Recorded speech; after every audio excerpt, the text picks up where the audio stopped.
মানে আমি একা হয়ে গেছি। আমি কাদের জন্য এতদিন কি করলাম? আমি একটা মেয়ে হয়ে যতটুকু দরকার আমি তো করছি। আমি তো একটা ছেলে না, আমি একটা পুরুষ হয়ে যা করা দরকার প্রয়োজন আমি তাই করছি। তারপরে কোনোদিন মার মন পাইনি আমি। আমি তো একটা মানুষ, আমার যে কষ্ট হয় সেটা কখনো আমার মা বোঝে না, কোনোভাবেই ওনাকে বোঝাইতে পারি না। সালে আমার বাবা মা আমাকে বিয়ে দেয়, পারিবারিকভাবে বিয়ে দেয়। তো যে ছেলেটার সাথে বিয়ে হয়েছে সেই ছেলেকে আমি কখনো দেখিনি। তো আমার হাজবেন্ড সৌদি আরবে থাকতো, তো আমাদের মোবাইল ফোনের মধ্যে বিয়ে হয়। তো বিয়ে হওয়ার পরে প্রায় 1 বছর পর্যন্ত আমার হাজবেন্ডের সাথে আমি ভালোভাবে কথা বলতেছিলাম ফোনের মধ্যে। ওর সাথে আমার দেখা হয়নি, মোবাইলে কথা বলতাম।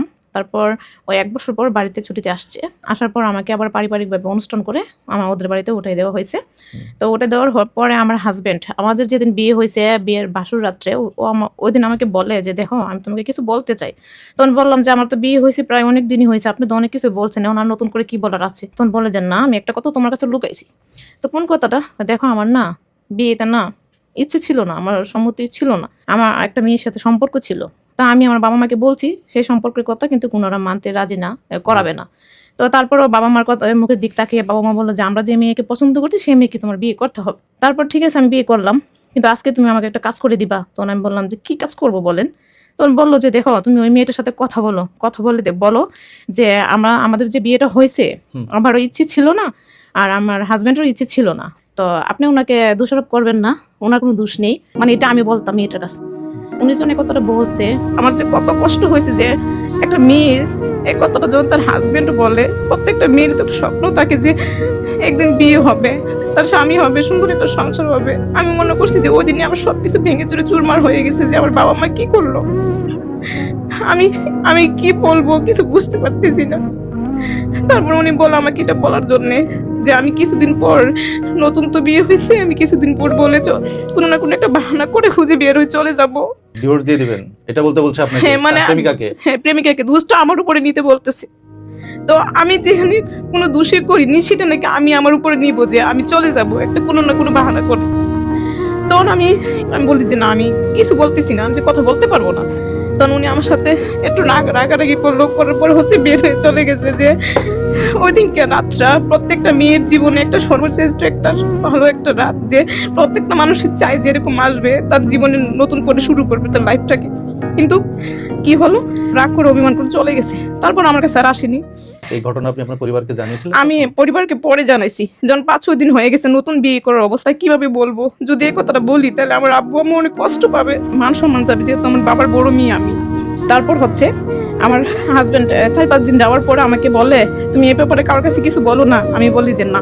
তখন আমাকে সে কথায় কথায় খারাপ ব্যবহার করে, বাজে ব্যবহার 5-6 দিনের ভিতরে। আপনাদের স্বামী স্ত্রী হিসাবে যে না, এটা হয়েছি না, মানে সে আপনার কাছেই আসে না? না আসে না, কিন্তু সবাই তো জানে যে আমরা ভালোই। বাইরে থেকে ব্যাপারগুলো কেউ বুঝতে পারছে না, বুঝতে পারতেছে না। এক বিছানায় থাকতেন? হ্যাঁ, একই বিছানায় থাকতাম কিন্তু আলাদাভাবে।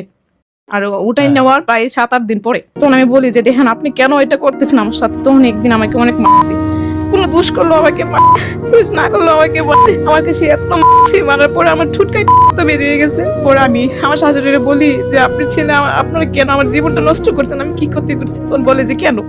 তখন বললাম যে ও আমাকে এত পরিমাণ আপনি ছেলে তো অন্য একটা মেয়েকে পছন্দ করতো, তো কেন আমার লাইফটা নষ্ট করছেন? এটা বলার পরে আমার শ্বশুরকে ডাকে নিয়ে আসলো। আনার পরে বলতেছে যে তুমি ওর সাথে কেন খারাপ ব্যবহার করছো? তো বলার পর আমার শ্বশুর ওরা 2-3টা দিছে। তো দেওয়ার পর প্রায় 4-5 দিনও আমার সাথে ভালোভাবে কথা বলতেছে, ভালোভাবে চলতেছে, মানে হাসি খুশি ভাবে চলতেছে। তো চলতেছে, আমি তো ভাবছি আমার হাজবেন্ড হয়তো ভালো হয়ে গেছে, আর আমি তো এরকম ভাবে চলি যাতে আমার কোনো ইয়ে না করতে পারে। তারপর শাশুড়ির সাথে কেমন ছিলেন? শ্বশুর শাশুড়ির সাথে ভালো, আমি মিথ্যে কথা বলবো না, আমার শাশুড়িটা অনেক ভালো ছিল, আমার শ্বশুরও অনেক ভালো ছিল, আমার অনেক আদর যত্ন করতাম। কিন্তু তারপরও একবার কি হইলো, 4-5 দিন পরে সে আমাকে আবার আগের মতো শুরু করছে, কথায় কথায় মারে। তখন আমার আম্মু আসছে, বাড়িতে গেছে বেড়াইতে, আমার শ্বশুর বাড়ি। তো সে শুধু 1 গ্লাস একটা পানিটা দিতে দেরি হয়েছে, তার জন্য সে আমার মায়ের সামনে আমার অনেক মায়ের সামনে লাথি দিয়ে আমার ফেলাই দিচ্ছে। তখন আমার আম্মু চোখে দেখছে, বলার পরে আমার আম্মু বলে যে কথাগুলো আমি অন্য মানুষের দিতে শুনছি, আশেপাশে মানুষরা আমাকে বলছে যে আপনার মেয়ের না অনেক মার, কিন্তু তোমারও যখন জিজ্ঞাসা করছে তুমি তো কোনোদিন আমাকে স্বীকার করো নাই যে মা আমাকে মারে, কেন স্বীকার করো নাই? আমার আম্মু বলে। তখন আমি বলছি বা মেয়েদের জীবনে তো বিয়ে একবারই হয়। আমি বলতে চাইনি, আমার আম্মুরা বলেনি, কোনো ভাবি বলেনি। তখন বলে যে আমি আর এক মুহূর্ত একদিনও মেয়ের রাখবো না, কারণ আমার মেয়ে আমি রাখবো না। তারপর আমাকে ভালোভাবে ঠিক আছে আমার আম্মু নিয়ে আসলো আমাদের বাড়িতে। নিয়ে আসার পরে আমার হাজবেন্ড আমার সাথে ফোনে যোগাযোগ করে না, আমার সাথে কথা বলে না। আপনাকে উঠিয়ে নিয়ে আর কয়দিন পর আপনার মা যে নিয়ে আসলো আপনাকে? আর 10-15 দিন হবে। তো আসার পরে যখন আমি বাড়ি থেকে পরে ফোন দিই না, তখন দিয়ে আমার শাশুড়িও ফোন ধরতে চায় না, আমার শ্বশুরও ফোন ধরে না। তখন আমার আম্মু বলে কি তোরে খাওয়াবো না, মানে ভেঙে ফেলবো এটা। মানে আপনার মা বলছিল ডিভোর্স দিয়ে দিতে, সম্পর্কটা রাখার দরকার নেই। তখন আমি বলি যে না, আমি এটা করবো না, কারণ সবাই আমার কত খারাপ বলবে, আমার পক্ষে সম্ভব না, আমি দেখি কি করা যায়। তো হঠাৎ করে একদিন, আমার প্রায় 1 মাস হয়ে গেল, হঠাৎ করে আমি অনেক অসুস্থ হয়ে পড়ছি। আমি তো বুঝতে পারিনি যে আসলে আমি প্রেগনেন্ট। তো আপনার সাথে নাকি সে থাকতো না? ওই যে 5-6 দিন পরে ঠিক হয়ে গেল না, তখন আমি তো ভাবছি আমার হাজবেন্ড ভালো হয়ে গেছে। ওটা আমি অনেক কান্না করতেছি যে আমি কি করব, সবাই শুধু বলে যে বাচ্চাটা নষ্ট করে ফেলো। তারপরে বারবার ওকে আমি ফোন দিতে চেষ্টা করি, আমার আম্মু আমাকে বলে যে মা এখনো কেউ জানে না তুই এটা নষ্ট করে ফেল। আমি কি না করবো না, কারণ আমি তো এটা অবৈধ না, কেন করবো। তারপর আমি যোগাযোগ করতে চাই, যোগাযোগ করছে যে দেখো আমার তখন বাচ্চা বেবি হবে, আমি চাই না, তুমি করছো সমস্যা নাই, তারপরেও আমি তোমার কাছে যাব। আমি তখন 7 মাসে প্রেগনেন্ট। আমার আব্বু আম্মা আমাকে দিবে না, আমার বাবা আমাকে দিবে না, আমি লুকায়ে চলে গেছি। আমি একা একা লুকায়ে চলে গেছি যে আমরা যেহেতু প্রেগনেন্ট, আমার বেবি হবে, ওনারা বলুক, আমি চাই না যে আমার সন্তানটা বাবা হারা হোক, এতিম হোক। তারপর আমি চলে গেছি। আমি যে চলে গেলাম এটাই মনে সবচেয়ে বড় ভুল করছি, বাবা আমার মন থেকে উঠে গেছি। তারপর যখন চলে গেছি, চলে যাওয়ার পরে আমার হাজবেন্ড আমাকে যাওয়ার পরে 3-4 দিন ভালো ছিল, এরপর থেকে আবার আমার অত্যাচার শুরু করছে, আমাকে কথায় কথায় মারে, এই প্রেগনেন্ট অবস্থায় মারে।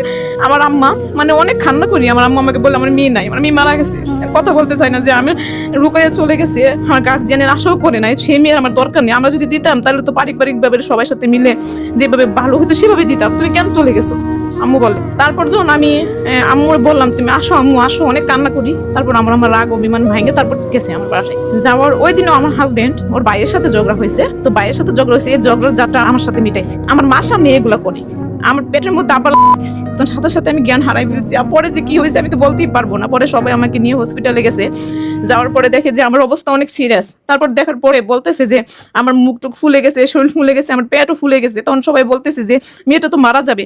তারপর আমার আম্মু বলতেছে যে আমি আর রাখবো না। পরের দিন আমার আম্মু আমাকে বাড়িতে নিয়ে আসছে, এই যে আমি চলে আসছি, পরে আমি আর যাইনি। তখন আমার আম্মু চেঞ্জ হয়ে গেছে। তখন আমার আম্মু বলে কি যে এমন যে বাচ্চাটা নিয়ে আসছিস, মানে বাচ্চাটারে কি করবো, আমি তো তোর আগে বলছিলাম তুই শুনিস না। তারপর আমার বাবা তো বিদেশে থাকতো, আমার বাবার কথা বললে আমি নিজে ডিভোর্স দিয়ে দিচ্ছি। তারপর আমার বেবিটা হয়েছে আমার বাবার বাড়িতে। ওর পরে আমার বাবার বাড়িতে সবাই আমার সাথে খারাপ ব্যবহার করে। বাবার বাড়িতে কোথায় কোথায় মা খারাপ ব্যবহার করে, তোর অনেক টাকা ভেঙে বিয়ে দিছি, তোর এটা দিছি, তোর ওইটা দিছি, তুই শ্বশুর বাড়ি থেকে চলে আসছিস, এখন তুই তো আসছিস যাতে আবার একটা বাচ্চাও নিয়ে এসেছিস, দুইটা আমরা কিভাবে কি করবো এগুলি নিয়ে। আপনার বাবার তো আর্থিক অবস্থা বেশ ভালোই। তারপর আমার সাথে এরকম শুরু করে। তারপর আমি সারাদিন বাবার বাড়িতে বাদির মতো কাজ করতাম, শুধু আমার বাচ্চাটার দিক টাকাই। আমি সকাল বিকাল সব সময় সব কাজ করতাম যাতে আমার সবার মন যাতে ভালো লাগে, ভালো থাকে। কয় ভাই বলছিলেন? আমরা 3 ভাই বোন। আপনি কি বড় ছিলেন? সবাই আপনার কথা শুনেছে? সবাই অনেক বাজে বাজে কথা বলতো। আমার আম্মু এমনও বলতো তুই মরতে পারিস না, তুই করে খাস কিভাবে। আমার অনেক ইচ্ছে হইতো আমি বের হয়ে যাই, একটা মেয়ে মানুষ একটা ছোট বাচ্চা নিয়ে কোথায় যাবো আমি। এই চিন্তা করে আমি থাকার পর আমার অনেক কিছু মন চাইলেও খাইতে পারতাম না, অনেক কিছু পড়তে মন চাইলে পড়তে পারতাম না। তারপরে কোনোদিন ওনাদের কাছে আমি বলিনি, আমাকে যেভাবে রাখতো সেভাবেই থাকতাম। তারপর যখন নাকি হঠাৎ করে 3 বছর হয়ে গেল, আমার বাবা হঠাৎ করে মারা গেছে। তো মারা যাওয়ার পরে হচ্ছে এই ফ্যামিলির জন্য, ভাইটা ছোট, আমার বোনটা মাত্র বিয়ে দিছি, আমি কি করব। তারপরে ছোট বাচ্চাটাকে রেখে আমি জব করা শুরু করছি। যখন জব করা শুরু করছি, প্রায় জব করতেছি আজকে 5 থেকে 6 বছর, পুরো পরিবার আমি চালাইছি, ওনারা এত অত্যাচার করছে। তারপর আমাকে বলতো বিয়ে করার কথা, সবাই বলে তুই কি বিয়ে করবি না, তোর লাইফ কেমনে যাবে, বাড়িতে গেলে বলতো। আমি বলতাম যে না, বিয়ে করলে আমার ছেলেটা কি হবে। জব করে ঢাকাতে? নারায়ণগঞ্জ থেকে জব করে। আর বাচ্চাটা কোথায় থাকে? বাচ্চাটা আমার আম্মুর কাছে থাকতো। পুরো ফ্যামিলির খরচ, পরিবারের খরচ আপনি চালাতেন? সবটাই আমি চালাইতাম। আপনার মা কিছু বলতো না আপনাকে? তখনও বলতো কথায় কথায় শুধু বলতো তোমার জন্য সব শেষ, তোমার টাকা পয়সা ভাঙতে ভাঙতে আমাদের জীবনটাই শেষ, তোমাকে অনেক টাকাতে বিয়ে দিছি, আমি যে এত কিছু করতেছি তারপরও এটাই বলে, শুধু কর্ম করে তাদেরকে খাওয়াচ্ছেন, তারপরও আপনাকে এইসব কথা? আমার সবগুলো এসব কথা শোনাইতো। আমি তারপরও সংসারটা চালাইতাম। আমার কি একটা জিনিস কষ্ট হয় কি জানেন, আমার জানা সত্ত্বে আমি 5 ওয়াক্ত নামাজ পড়ি, আমি আজ পর্যন্ত কোনো মানুষকে ঠকাইনি, মিথ্যা বলিনি, আমার তাদের কেউ ক্ষতি হয়নি। কিন্তু আমার এমন একটা পর্যায়ে আছি আমি যে জায়গায় আমার মা, আমার ভাই বোন, আমার সবাই, মানে কেউ আমার পাশে নাই। মানে আমি একা হয়ে গেছি। আমার আমার ভালো লাগে না যে আমি আমি কাদের জন্য এতদিন কি করলাম। আমি একটা মেয়ে হয়ে যতটুকু দরকার আমি তো করছি। আমি তো একটা ছেলে না, আমি একটা পুরুষ হয়ে যা করা দরকার প্রয়োজন আমি তাই করছি। তারপরে কোনোদিন মার মন পাইনি আমি। মা কোনোদিন আমার মুখের দিক তাকে একবারও বুঝে না আমার কষ্টটা। আমার আমার তখন অনেক কষ্ট হয়, কারণ পৃথিবীতে অন্য কেউ বুঝুক আর না বুঝুক, একটা মা তো তোর সন্তানের মুখের দিক তাকিয়ে বুঝতে পারে, কিন্তু কখনো না। আমার সারাক্ষণ আমার শুধু মানসিক যন্ত্রণা, মানসিক চাপেই রাখে যে আমি তো একটা মানুষ, আমার যে কষ্ট হয় সেটা কখনো আমার মা বুঝে না, কোনোভাবেই ওনাকে বোঝাইতে পারি না। আমার মনে হয় আমি সবকিছু ছেড়ে আমি অনেক একা হয়ে যাই। আমার ভালো লাগে না, খাইতে ভালো লাগে না, কারোর সাথে কথা বলতে ভালো লাগে না। আমি যে একটা মানসিক রোগী হয়ে গেছি। আমার মন চাই সারাদিন আমি সারাদিন অন্ধকার একটা রুমে বসে থাকি, কেউ সাথে কথা না বলি। আমার কিচ্ছু ভালো লাগে না, কারণ আমি জীবনে ভাবতেও পারিনি যে আমার লাইফটা যে ঠিক এরকম হয়ে যাবে। আমি যে আমার নিজের মানুষগুলো থেকেও এতটুকু আঘাত পাবো আমি কোনোদিনও ভাবতে পারিনি।